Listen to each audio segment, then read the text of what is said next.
नमस्कार दोस्तों, आज मैं आपको एक ऐसे राजा की कहानी सुनाने जा रही हूँ जिसका वर्णन प्राचीन हिंदू ग्रंथों में मिलता है। ये राजा उस समय के थे जब पृथ्वी पर एक अंतरिक्ष सभ्यता का अस्तित्व था। प्राचीन भारतीय वैदिक सभ्यता के प्राचीन ग्रंथों में ऐसे कई आश्चर्यजनक वर्णन मिलते हैं जो हमारी समझ से परे हैं।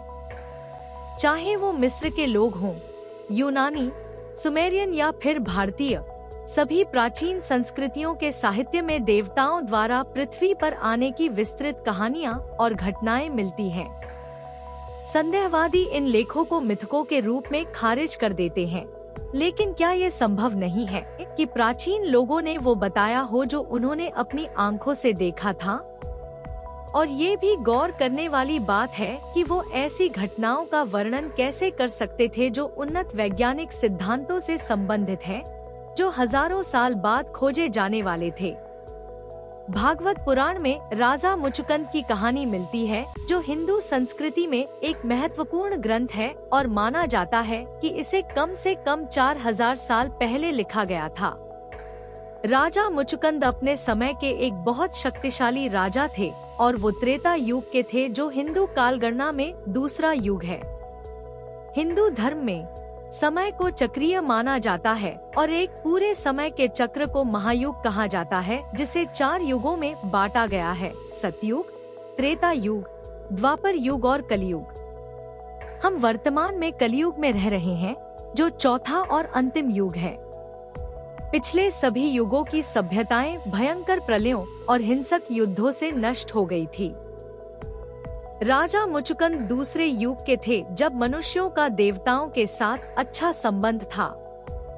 लेकिन अन्य सभ्यताओं के विपरीत प्राचीन भारतीयों ने इन देवताओं को विभिन्न वर्गों में वर्गीकृत किया और उनके शरीर रचना, निवास स्थान, राजनीतिक उद्देश्यों और प्रौद्योगिकी के बारे में एक विस्तृत विश्वकोश बनाया। इनमें से एक श्रेणी देव थे जो ज्यादातर मनुष्यों के प्रति दयालु थे और न्याय के पक्षधर थे। उन्होंने मनुष्यों को विज्ञान, प्रौद्योगिकी और अध्यात्म के बारे में सिखाया और उस समय की मानव सभ्यता के साथ उन्नत ज्ञान भी साझा किया। वे एक तरह से अलग ग्रह से आए थे, जिसे प्राचीन लेखकों ने स्वर्ग लोक नाम दिया। स्वर्ग लोक का शाब्दिक अर्थ स्वर्ग है और लोग मानते हैं कि ये आकाश में कहीं स्थित है। हालांकि लोगों के लिए देवताओं के निवास स्थान के रूप में आकाश की ओर इशारा करना स्वाभाविक है, क्योंकि वे ऊपर से उतरते थे। लेकिन अगर आप उन प्राचीन ग्रंथों को पढ़ने से ऐसा लगता है कि स्वर्ग लोक एक अलग ग्रह हो सकता है जहां से ये देव आते थे।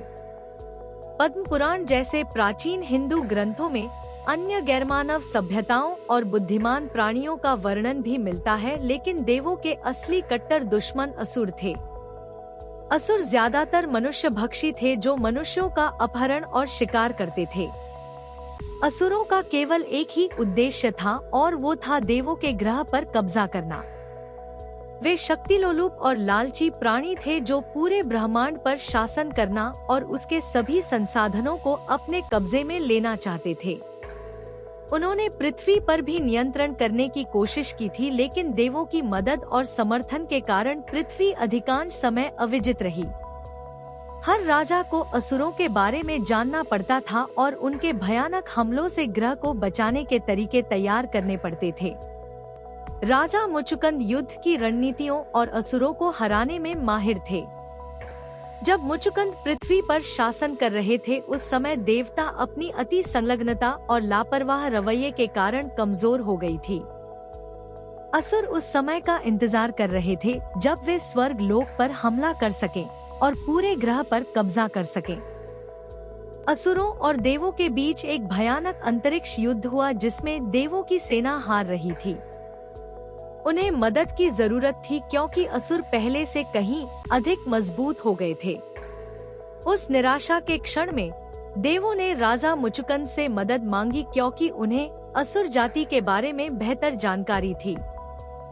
वे उनके पास गए और पूछा कि क्या वो उनके ग्रह पर जा सकते हैं और युद्ध जीतने में उनकी मदद कर सकते हैं।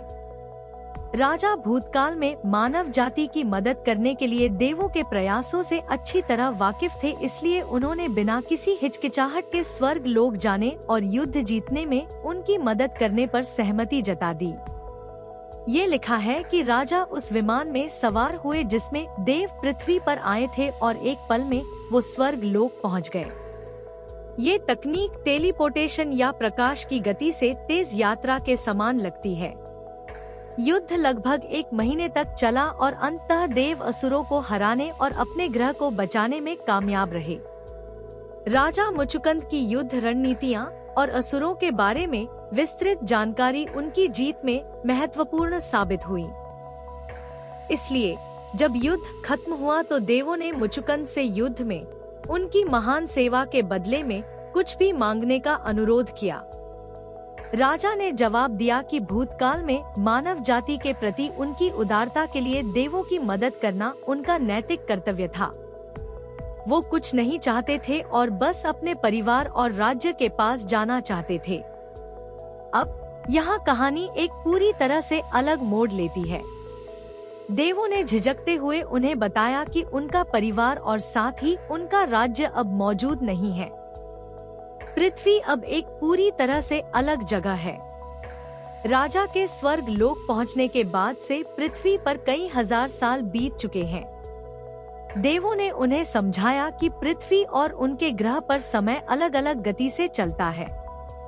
एक पूरा युग बीत चुका है और पृथ्वी अब तीसरे युग या द्वापर युग में थी। ये सुनकर राजा स्तब्ध रह गए और कुछ देर तक कुछ नहीं बोले। लेकिन अंत में उन्होंने अखंड नींद का वरदान मांगा। कहानी का बाकी हिस्सा एक अन्य वीडियो का विषय है। राजा मुचुकुंद की कहानी को बेहतर ढंग से समझने के लिए सबसे पहले हमें समय विस्तार के नाम से एक बहुत ही अजीब वैज्ञानिक घटना को देखना होगा। अल्बर्ट आइंस्टीन द्वारा प्रस्तावित सामान्य सापेक्षता के सिद्धांत ने दिखाया कि समय एक पूरी तरह से अलग आयाम है जो किसी वस्तु के वेग और द्रव्यमान से प्रभावित होता है। अगर आपने फिल्म इंटरस्टेलर देखी है तो आप एक बहुत ही स्पष्ट तस्वीर प्राप्त कर सकते हैं कि हमारे ब्रह्मांड में अलग अलग स्थानों पर समय कैसे अलग अलग गति से चलता है। उदाहरण के लिए एक खगोलीय रूप से विशाल वस्तु जैसे एक अति विशाल ब्लैक होल के पास समय अत्यधिक धीमी गति से चलता है। अगर आप एक ब्लैक होल के पास कुछ दिन बिताते हैं तो आश्चर्यजनक रूप से पृथ्वी ग्रह पर कुछ महीने या साल बीत चुके होंगे। ये अब एक वैज्ञानिक रूप से सत्यापित तथ्य है, न कि किसी साइंस फिक्शन फिल्म की कोई अवधारणा। आपके जीपीएस प्रदाता सटीक डेटा प्राप्त करने के लिए इस सिद्धांत का उपयोग करते हैं। जब इन सिद्धांतों की पहली बार खोज की गई थी तो आधुनिक भौतिकी के विकास में एक महान क्रांति हुई थी। इससे अंतरिक्ष की यात्रा और ब्रह्मांड के कामकाज को लेकर हमारी समझ पूरी तरह बदल गई। अगर आप राजा मुचुकुंद की कहानी के बारे में सोचते हैं तो आप महसूस करेंगे कि समय विस्तार की घटना ही वजह थी कि राजा ने अपना परिवार और राज्य खो दिया। ऐसा लगता है कि स्वर्ग लोक किसी खगोलीय रूप से विशाल ब्लैक होल के पास स्थित है और वहाँ समय पृथ्वी की तुलना में बहुत धीमी गति से चलता है। जाहिर है राजा इस तथ्य से अनजान थे। प्राचीन हिंदू ग्रंथ ऐसी कहानियों से भरे पड़े हैं जिन्हें केवल आधुनिक वैज्ञानिक सिद्धांतों से ही समझाया जा सकता है। लेकिन मेरा सवाल ये है कि हजारों साल पहले रहने वाले लोग इन रोमांचक घटनाओं का वर्णन कैसे कर सकते हैं? तो क्या ये संभव नहीं है कि प्राचीन लेखकों ने जो लिखा है वो सच्ची घटनाएं हैं? क्या पृथ्वी वास्तव में कभी एक अंतर्राष्ट्रीय सभ्यता का हिस्सा थी? मैं इसका फैसला आप पर छोड़ती हूँ। इस वीडियो को देखने के लिए बहुत बहुत धन्यवाद। अगर आपको ये पसंद आया हो तो लाइक करें, कमेंट करें और अगर आपने अभी तक सब्सक्राइब नहीं किया है तो सब्सक्राइब करें।